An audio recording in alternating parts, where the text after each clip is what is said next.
মানে যদি এমন হতো যে বেনামাজির জানাজা হয় না, আমার মনে হয় নামাজির সংখ্যা বাড়তো। যদি এমন হতো বেনামাজির সাথে কেউ মেয়ে বিয়ে দিবে না, ছেলে বিয়ে দিবে না, আমার মনে হয় নামাজি বাড়তো।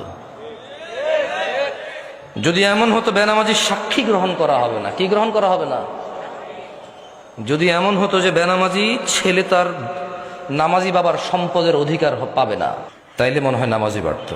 এগুলো আমি বলিনি, এগুলো মুহাম্মদ সাল্লাল্লাহু আলাইহি সাল্লাম বলছে। বেনামাজি বেওয়ারিশ থাকে, কারো ওয়ারাসাত পায় না। বেনামাজি কি পায় না? নামাজির ওয়ারাসাত পায় না, পৈতৃক সম্পত্তি পায় না। যে ছেলে নামাজ পড়ে না তার বাপের সে পৈতৃক সম্পত্তি পায় না, ইসলামে সে পায় না। সে মারা গেলে তার জানাজার নামাজ হয় না। বেনামাজি জামাই নামাজি বউ বিয়ে টিকে না হিসেবে, কারণ বাইনাল আবিদি ওয়া বাইনাল কুফরি তারকুস সালাহ। বান্দা ও কুফরির মধ্যে পার্থক্য হচ্ছে নামাজ ছেড়ে দেওয়া। তো কাফের আর মুসলমানের তো বিয়ে টেকে না। বাইনাল আবিদি ওয়া বাইনাশ শিরকি ওয়াল কুফর তারকুস সালাহ। বান্দা শিরিক আর কুফরির মধ্যে পার্থক্য হচ্ছে নামাজ ত্যাগ করা। তো বেনামাজি নামাজি যদি বউ জামাই হয়, টিকবে না, তো থাকবে না এই সংসার। খুব সিম্পল লজিক।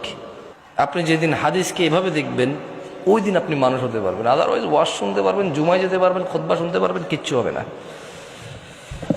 আর আমার মতো লোকজন নিয়ে এসে, আমার থেকে উন্নত লোকজন নিয়ে এসে কতক্ষণ নিজের এলাকার সুনাম করতে পারে।